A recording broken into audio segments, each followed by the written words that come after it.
Ну, я бы сказала, наверное, не стиль,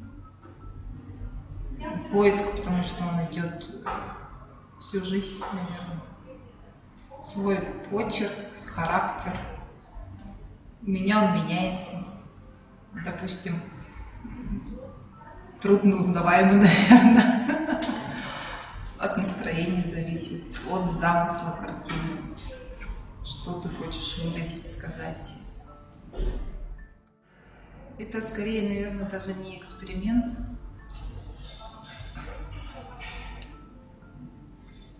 Просто когда художник, человек как бы, ну я даже не знаю, как это сказать, выразить словами. В общем, идет всегда внутренний какой-то процесс, и отражением этого внутреннего вот этого процесса является у художника его картины. На тот момент, когда я писала этот северный танец, хоровод, у меня вот, наверное, наложение всего происходит, и образование, и этих всех поездок по северу, и, в общем, концентрация мысли, искажение. Я пыталась как бы этим искажением передать движение, наверное. Хоровод, круговорот вообще солнца, земли. Но если вот так вдаваться в это, то там много чего можно, наверное, придумать. А так по ритму, по цвету, по форме поиски идут поиски, а потом из этих поисков какой-то лучше выбираешь и уже воплощаешь его в жизнь. Раз, но это тоже дело может быть настроение, да? Я могу, допустим, одну картину раз на одном дыхании все написала, а другую вот уже и годами, и отворачиваешь, достаешь, опять пишешь, дописываешь, потом опять отворачиваешь, потом опять. Такой бесконечный процесс, есть несколько таких работ. Может быть, они потом в конце концов и получаются как бы более качественные, но с другой стороны есть опасность того, что ты можешь эту картину замучить, что она вообще будет неинтересна никому, ни тебе, ни зрителю.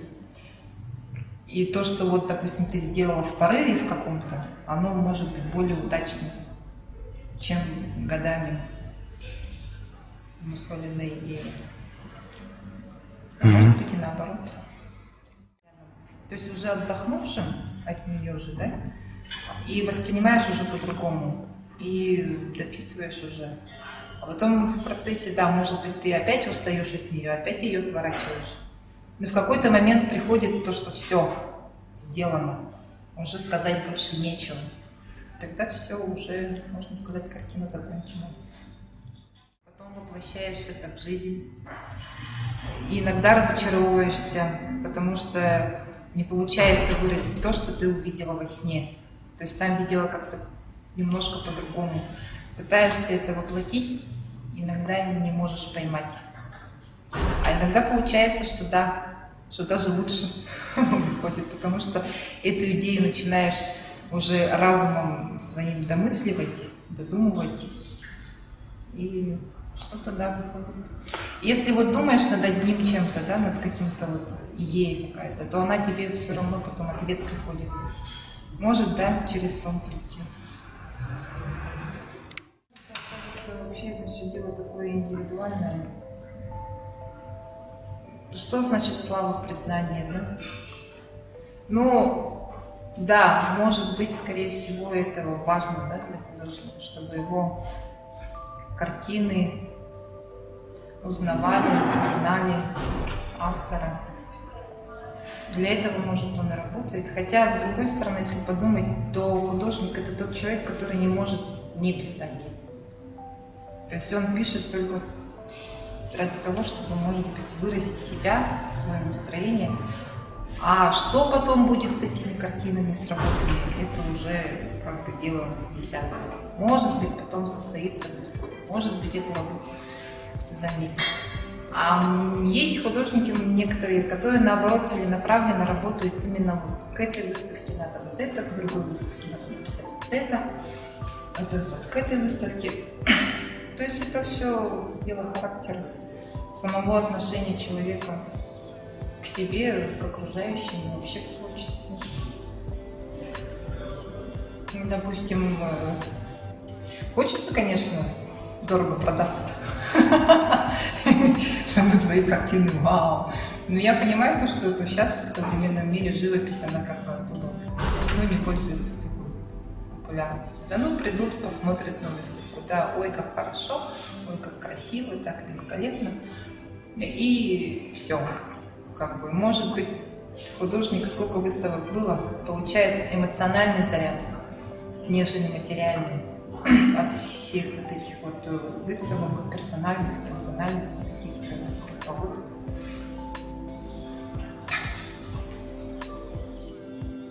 Право на жизнь имеет все.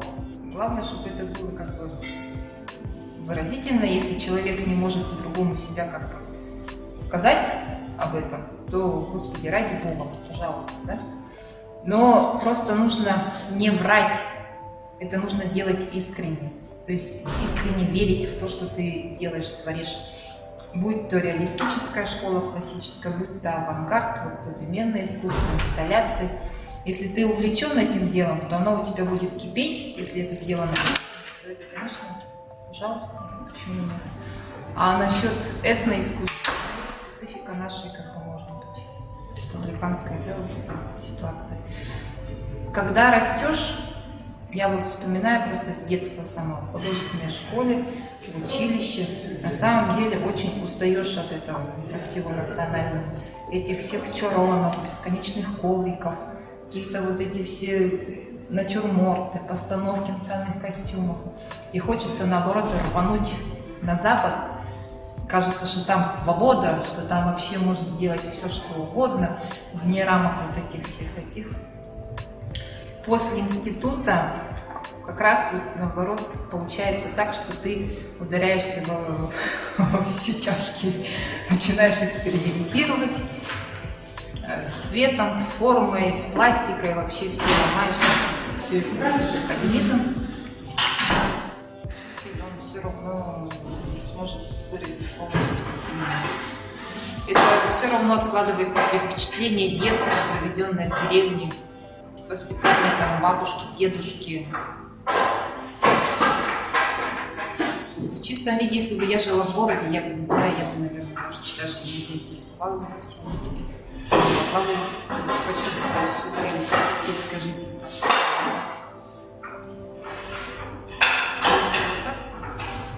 Просто потом, может быть, это со временем приходит, как-то так неожиданно, так вот раз бум, когда долго находишься вдали от родины, начинаешь скучать по своей культуре, по своему родному языку, начинаешь слушать песни якутские.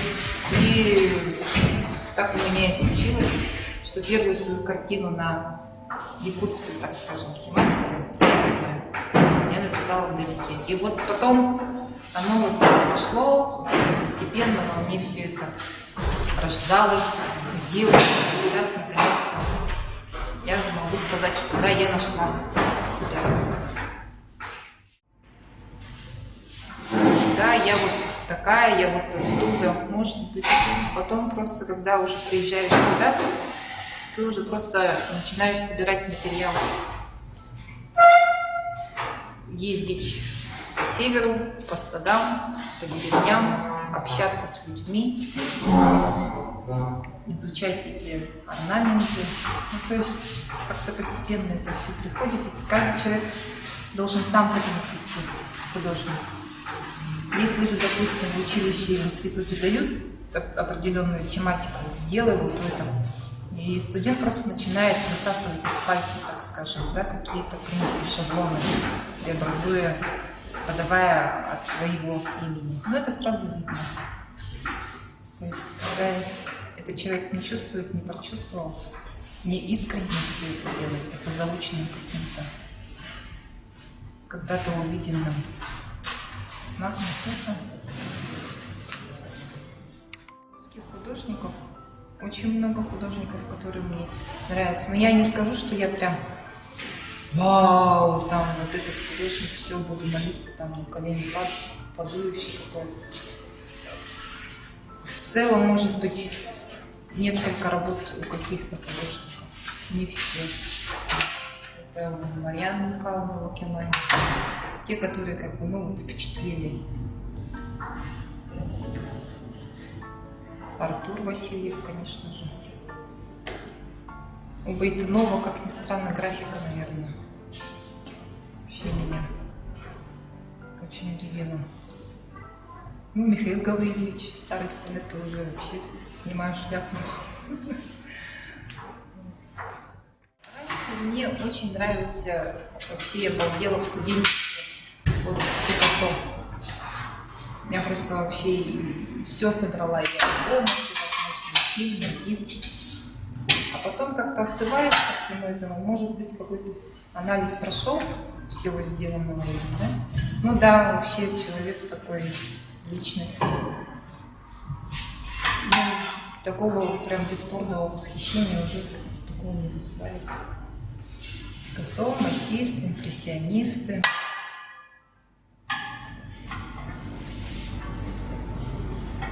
Так, фамилию не скажу, наверное.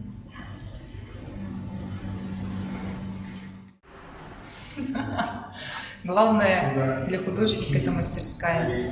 Иметь свое личное пространство вне бытовых вот этих жизненных всяких ситуаций. Именно твое личное. Вот это каждому художнику не хватает. Просто нужно, необходимо. Вот это моя мечта. Да. Иметь свое мастерское. То есть финансирование государственное. Сейчас этого ничего нет. Каждый сам как может. Я вот, допустим, по северу ездила, все за свой счет. Кредит берешь в банке, едешь. Потом, ну, легче, конечно, до простой деревни добраться, там, да, какой-нибудь нашей Липецкой. А куда-нибудь на север, это вообще, это не то чтобы авиаперевод. Там же еще надо договариваться, вездеход, моторка. Ну, это крайний случай, конечно, можно вертолет, там, если какая-нибудь чрезвычайная ситуация сложится. Поэтому, да, художники сейчас ездят меньше и ездят в основном вот куда легче всего добраться. Ближайшие районы. А так, как бы, вообще, моя такая мечта, идея, да, может быть, она воплотится в жизнь, не знаю. Написать не только вот наши северные, да, республиканские кочевые народы, а отобразить жизнь всех мировых кочевых народов, будь то в Африке, будь то, не знаю, в Америке, если оно еще там есть. То есть это нужно ездить, видеть, общаться с ними. Ну, это такая глобальная мечта.